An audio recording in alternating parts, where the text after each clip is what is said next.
He is, without a doubt, one of the most beloved stars in television history who has been entertaining us for 6 decades, not only as an actor, but a true song and dance man who has not only won a Tony Award, but 5 Emmys well-deserved. Yeah, this guy is legit, as good as it gets. In fact, he's just published his 5th book, Keep Moving, and Other Tips and Truths About Aging, which is pretty much an instruction book on how to embrace old age with a positive attitude. Let's welcome the soon-to-be 90-year-old Dick Van Dyke. Dick, how are you today? I couldn't be better. Thanks, Mark. Man, I love the enthusiasm in your voice. Did you ever imagine, given your incredible career, that your age would become part of your introduction, Dick? No, never. Yes, the old line, if I had known I was going to live this long, I would have taken better care of myself. and you know, we normally wouldn't mention your age, but it really is the theme of your new book, and it what gives you the credibility to write about what you do, doesn't it? Yeah, it was my publisher's idea. At first, I rejected it for several reasons. First of all, I said it'll be kind of a thin volume. Keep moving. And then the other thing is I really have a resistance to unsolicited advice. But I thought, well, anybody who reads the book is asking. And as I started to write it, it just flowed out. I realized there was a lot more to say. And I figured there's some codgers out there who might benefit. And it's funny, Dick, because I wanted to be you when I was a little kid, and I want to be you now, 90 years old. We saw a video of you in the gym recently, and you weren't just there for publicity photos. You work out. How often do you go to the gym? I just got back this morning. I go every morning. And what do you do when you're there, Dick? Well, I get on the treadmill for as long as it feels right, and then I do some resistance, with weights. Not a lot. But I do about a half an hour, 40 minutes, and I feel good. And I try to tell everybody, I'm not Jack LaLanne. I have all the infirmatives appropriate for my age. Well, you're not Jack LaLanne in that you don't put a rope in your mouth and tow a boat out in the in the harbor, but you do keep moving, and it seems like from all these viral videos we see of you that dancing is the thing you like to do most. I mean, you are still a dance man, aren't you? Oh, absolutely. Yeah, I'm still singing and dancing. I have a little quartet, and we go out and do benefits. A lot of singing and dancing, and of course, that is the title says about all of it, except for things like attitude, which is so important. And Dick, you're such an inspiration now, but you always were. I think a lot of people don't realize that you weren't a trained dancer like from your youth. You didn't even start until you were in your 30s? That's right, exactly. It was the desperation of needing a job. If they say, can you sing and dance? Of course. Can you ride a horse? Why, sure I can. Then you run out and learn how to do it. I discovered it when I was in my early 30s, and my God, it was like flying. I just fell in love with it and been doing it ever since. And nobody did it better than you did in Mary Poppins and Chitty Chitty Bang Bang. And part of, we shouldn't be surprised that you were so good at it because, we all talk about this. Opens to old television shows. Nobody talks about them, but we all talk about one moment, and that is when you tripped over the ottoman in the opening of the Dick Van Dyke Show. Do people still ask you about that? Yes, of course. I found, once in a while we did an opening in which I didn't fall over it. And we found out that people were gambling on it. That's fabulous. Yeah, Dick, we talk a lot on this program about the media and how it sort of brainwashes people to think that once you reach a certain age, you are just irrelevant. But there are so many people we meet, Dick, that say this time, but you're almost 90. Is this a good time to be alive? For me, it is. And that's the thing I try to point out. You cannot listen to what the popular culture is telling you. Last week, there was a new thing, all the news, that if you work out, 30 minutes is not enough. Well, what they do is glean the medical journals every day and report things that have no meaning at all. That has no meaning to someone my age. You go and do what you can. I don't care if it's 10 or 12 minutes. The thing to do is get there and get in the habit, and you'll be amazed. I've seen 90-year-old guys get off their walkers who didn't believe they could do it. If you just will keep moving, as I reiterate through the book several times, don't start going down the stairs sideways, because that's the beginning of your trouble. Then the hips go and the back goes, and you fall down and break your hip.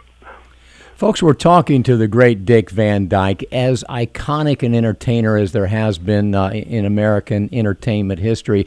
And Dick, what is so great about what you're doing? I suspect you didn't write this book for other 90-year-olds, although they can benefit from it. But we didn't have role models like you when we were 20 and 30. And now the younger people, they see you, they're inspired. They know that it's possible to live like you do when they're 90. I bet you hear from a lot of younger people.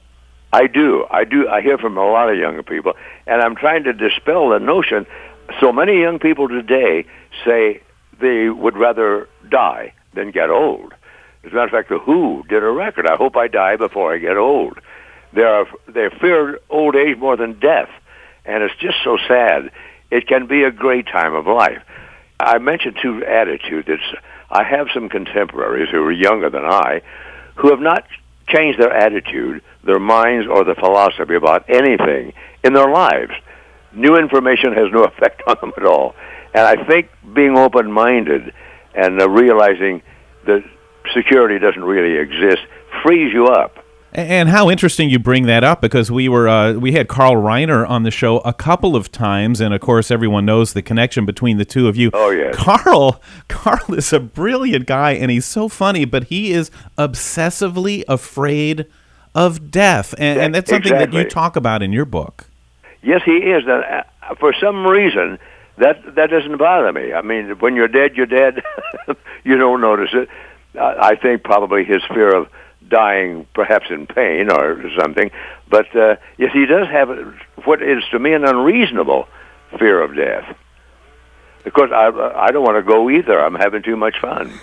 Speaking of having fun, one of the things that we've learned that is very common among people who live active, vibrant, engaged lives at your age is love. They have love of some sort in their life. And, we also mentioned you dancing in videos online. There's a great one of you dancing with your wife, Arlene, who just happens to be 46 years younger than you. Yes. Yeah, that shocked a lot of people. How's that working out for you, Dick? Oh, my God. We've been married 4 years now. She's very wise for her age, and I am, of course, infantile. So we meet at the same level. She's one of the few women I ever met who hasn't got a neurotic bone in her body. It's just a joy. Dick, I still watch the Dick Van Dyke Show at least 2-3 times a week. That's great. When you're, and I love, I love him more than anything. And when you close your eyes, Dick, and when you get up in the morning, or when you watch that, are you still that guy? When you're 90 years old, are you still the same person that you saw, 60 years earlier? Yeah, I think so. I've always been a little childlike. Walt Disney and I both used to say we are children searching for our inner adult. I think you've got to keep what's the biblical admonition about putting aside childish things. I think they meant self-centeredness and things like that. I don't think they meant imagination and creativity and all those things. There's a certain childlike attitude about life, some wonder that I think you've got to keep alive. And you've obviously kept your sense of humor and your wit alive. But as we get older, there are things that we lose, maybe starting with our car keys, but we lose some abilities of all the things that you've enjoyed doing over your years when you were younger that you can't do anymore. Is there anything you really miss, Dick?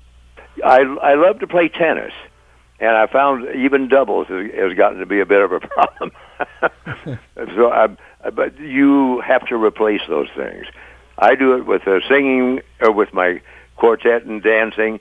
I'm an amateur computer animator. I do 3D animations in the computer, which is a really involving kind of a hobby.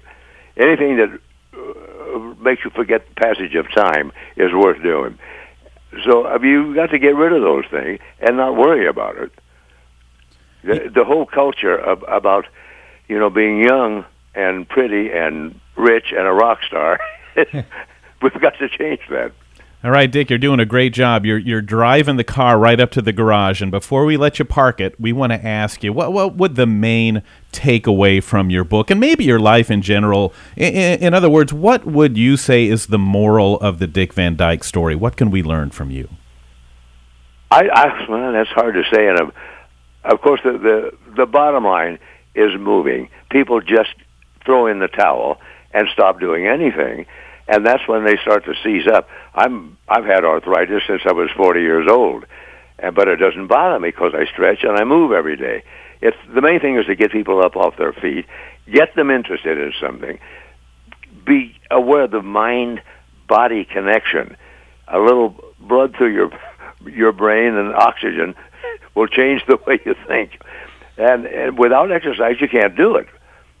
I don't really pay much attention to diet. At my age, I eat whatever I want.